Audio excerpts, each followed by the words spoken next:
ladies and gentlemen, David Beckham.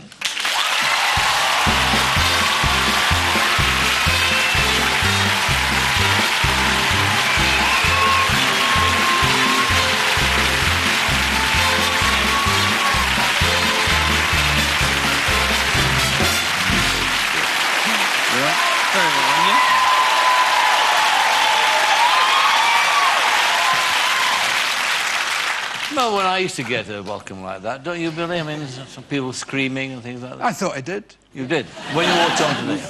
That's how deaf you're getting. When I came on with that clip you did, I got that reception. In 1974. Yeah, that's right. Yeah. Those glasses on. Ignore them, David. David, we must talk about the game. It was awful, wasn't it? It was awful. It wasn't pretty, no. It wasn't pretty. It was frustrating and disappointing, and I think with the players we've got, with the team we've got, with the support that we've always had and always will have, those fans deserve to be celebrating next summer and to have the flags on the cars, the windows, and be supporting our team. But we seem to be saying this all the time. After every disappointment, we've got the players. Well, have we? I mean, we've won nothing since 1966. No, that's right, you know, and... it's a problem, isn't it? Yeah, that's right, I mean, suppose. Here you have... But it's true. I mean, here you have the most highly paid, most wealthiest money-making machine in all of sport, actually, the Premier League. Yeah.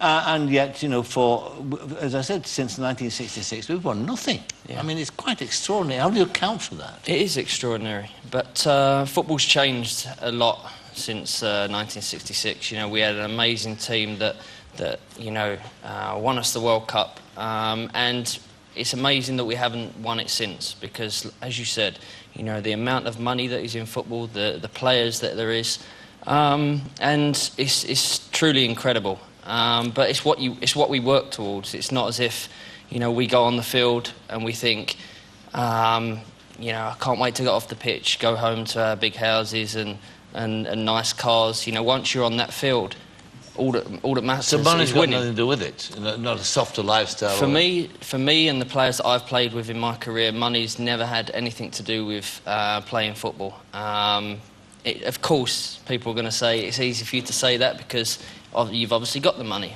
But for me, you know, when I was a young kid growing up at Manchester United, I was lucky to have played under the best manager in football.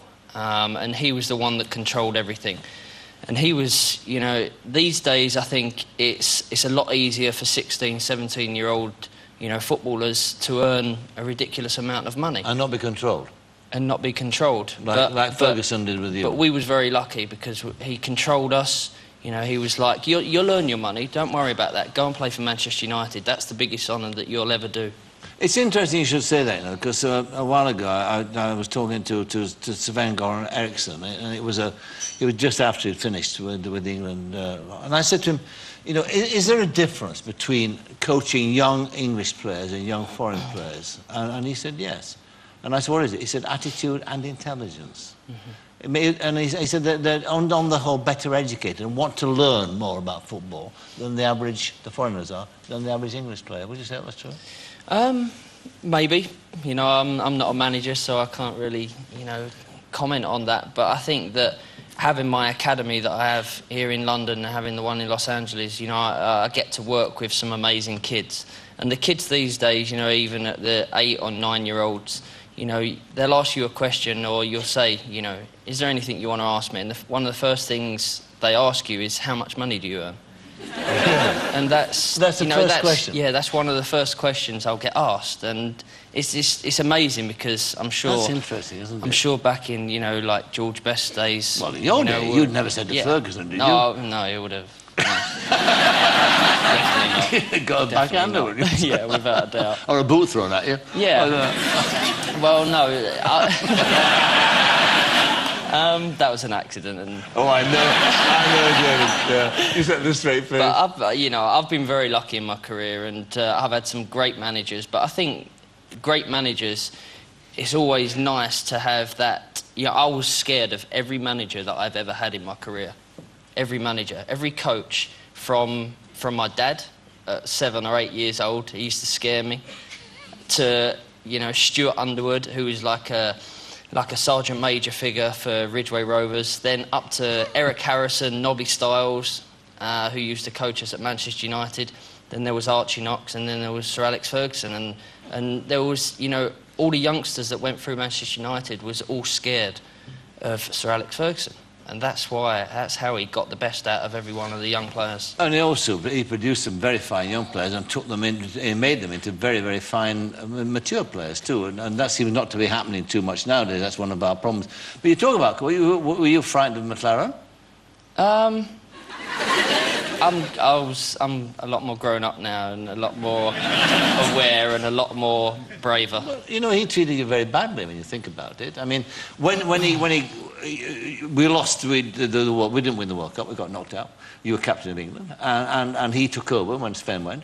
And it seemed to me they made a meal of actually announcing that you know, he's going to sack you as a captain, and you were no longer part of his plans. It seemed to me he spun that as being something. It's a revolution under me. And then, of course, I mean, what, 9-10 months later, you're back in the side again. You're the saviour of the team. Now, at that time, when you were dispossessed of the captaincy, what was your reaction? Well, leading into the World Cup, six months before that, I'd decided that I was going to stand down as England captain. You know, I'd had 6 years of being England captain, the biggest honour that any footballer could ever have hoped for. And it was a big decision for me. No one knew about it apart from one of my best friends and obviously my wife. And it was a decision that I'd come to and I had to get used to. I'd not told anyone because I felt that leading up to the World Cup, you know, I didn't want to affect anything that was going on with the team. So I'd gone into the World Cup. We'd obviously got knocked out, and it was another disappointing World Cup for us. And that morning, I remember waking up and I cried that morning because I knew what I was going to have to do.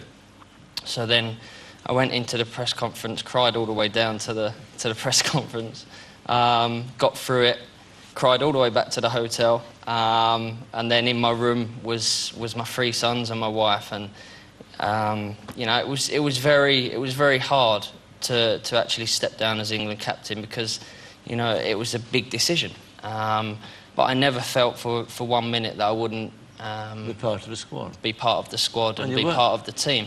And I had no inkling into obviously anything like that.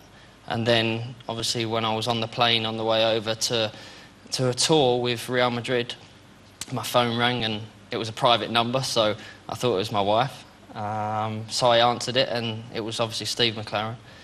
And he turned around to me and he said, you know, there's obviously going to be, you know, I'm the New England manager, there's going to be, you know, new things happening in the team, and there's going to be casualties, and you're a casualty. And it was very hard to take.